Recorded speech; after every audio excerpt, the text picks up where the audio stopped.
Jemi rikthyer sërish në studio, jemi ende me Sonilën, sepse siç e tham në hyrje të intervistës është edhe regjizore teatri dhe momentalisht përveç trajnimeve është duke asistuar aktorët e përzgjedhur për shfaqjen Skandali. Është një komedi plot humor dhe situata absurde që të mbajnë të mbërthyer nga fillimi në fund. Është duke u shfaqur që prej fundjavës së kaluar tek Teatri Metropol do të jetë këtë fundjavë, por edhe fundjavën që vjen. Me aktorët Elia Zaharia, Gjino Musollari, Gëzim Rudi, Gladiola Harizaj, Ligor Rashriza, Pierin Vlash, Juri Maliaj, nuk duhet humbur kjo komedi, por se çfarë është pak më tepër të na joshur disi, do të na flasi Sonila tani. Komedia Skandali është në ditët e saj të fundit, kështu që ftoj kushdo që ka dyshime për familjen, marrëdhënien burr-grua, të kuptoj se çfarë ndodh, ato që kemi thënë pak më përpara së bashku për të folurin, çfarë ndodhit në jetët e përditshme. Komedia Skandali ka në qendër një çift. Kanë vetëm një vit martuar. Mirëpomartesa e tyre nuk ka qenë kurrë e pranishme, ka qenë martesë sipas rregullave shoqërore. Dhe kanë dalë të shikojnë cili është komisioneri i ri që ka ardhur. Ngjarja ndodhi në Düsseldorf, i kemi sjellë në vitin 1949. Dhe ka ardhur një komisioner i lartë nga Amerika për të vendosur rregullin sepse s'kishte ende qeveri.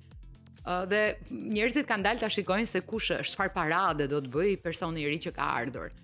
Gruaja e re kur del, duke u ngjitur mbi një stol për të parë se kush është komisioneri, ta dalloj nga kokat e njerëzve nga kokat e turmës, i bien të mbathurat.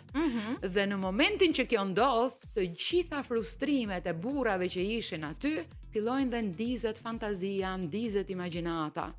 Ky çift ka nxjerrë një dhomë me qira, sepse do që të shtojë të ardhurat, sepse bashkëshorti e di që të jesh në një familje e cila duhet mbajtur, duhet kesh atë pyetjen që bët ju që parë, duhet kesh para, dhe duhet kesh një grua të bukur, po që di të ruhet në shoqëri, di të jetë e mirësjellshme dhe di të ri në morsën që shoqëria i kërkon. Mirë, po nuk e di vërtet deri më tani se kush është gruaja e vet. Në fakt as gruaja e vet nuk e di se kush është ajo, sepse nga fëmijë ku luante është futur në një martesë ku nuk luan më. Kemi një këngë në shqiptare që thot a më mirë të o lulia jon me limona, a më mirë të nona. E ajo thot, jam më mirë të nona se të nona luj, e të burri nuk po muj. E kështu që është e njëjta gjë që është thelbi i kësaj komedie. Pra nga një moment i çlirët ku ti luan, je vajzë, e njeh veten tënde, e ke të lirë veten tënde, futesh në një martesë ku as ti nuk di më ta dëgjosh veten.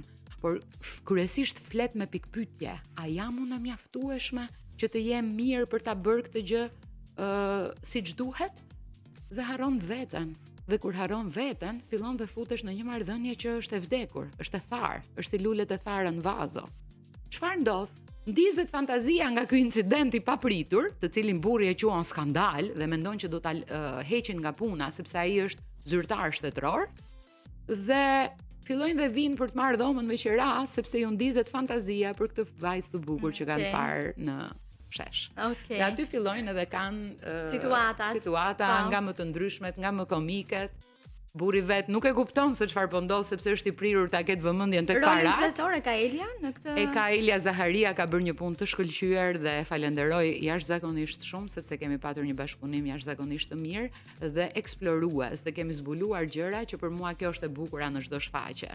Kështu që të gjithë ekipin i falenderoj për punën që e kanë bërë. Unë tani jam publik, nuk asistoj më asgjë për ta, po unë jam së bashku me publikun dhe vetëm po shijoj punën e përbashkët që kemi bërë. Në orën 20 do të jetë tek Teatri Metropol. Në orën 20 në Teatrin Metropol, sot, nesër dhe nga entja në të diel në javën që vjen. Tani ke edhe një tjetër projekt në dorë apo jo për në fillim të qershorit? Po, jam duke krijuar për një mbrëmje tjetër shumë të veçantë, është një teatr koncert mbështetur mbi një kantat të Bachut. Është e krijuar në një tjetër shekull me një muzikën e barokut.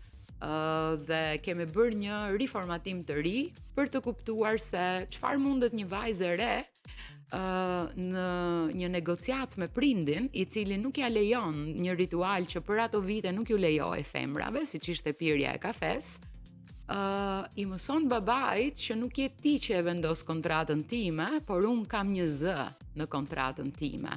Pra në ato vite, kontrata martesore kryesisht bëhen nga baballarët. Martesat bëheshin nga diskutime të shumta të prindërve me njeriu që identifikonin që do të ishte burri i vajzës. Dhe në dukje, bau e ka shkruar kantatën për debatin që ka babai me vajzën për kafen. Sepse vajza ka nisur ta pi fshehurazi. Dhe ajo i thot babait, po kjo pije kaq e mirë që të bën të jesh e lirë dhe energjike. Pse t'ju lejohet vetëm burrave? Pse nuk mundet vajza ta pi këtë gjë? Dhe ajo e pi fshehurazi dhe jati gjithmonë e gjëmon që t'ja ndaloj këtë gjë. Mirë po ajo së bashku me këmbënguljen që ka për ta bindur të jatin që ta pi kafen, ka përgatitur dhe një kontratë se si ajo e do kontratën e martesës, jo se si do ta bëj jati kontratën e martesës. Kështu që në mbrëmjen e 4 qershorit, në orën 20, ne do të jemi në Teatrin Metropol që të ndajmë me publikun këtë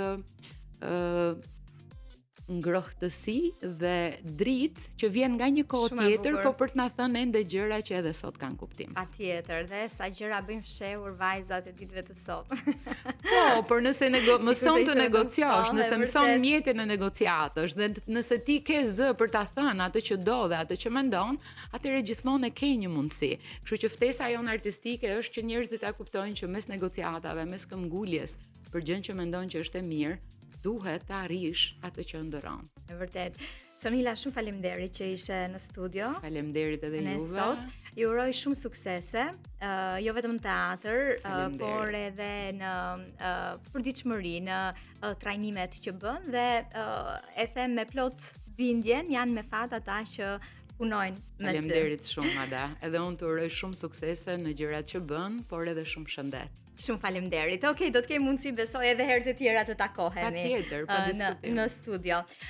Mund të ndiqni intervistat në kanalin e YouTube të Premium Channel dhe në Radio Travel pa diskutim, në Weekend Lovers çdo fundjavë nga ora 10 deri në orën 12. Ne do të ndahemi këtu për pak muzikë sërish dhe do të rikthehemi në studio.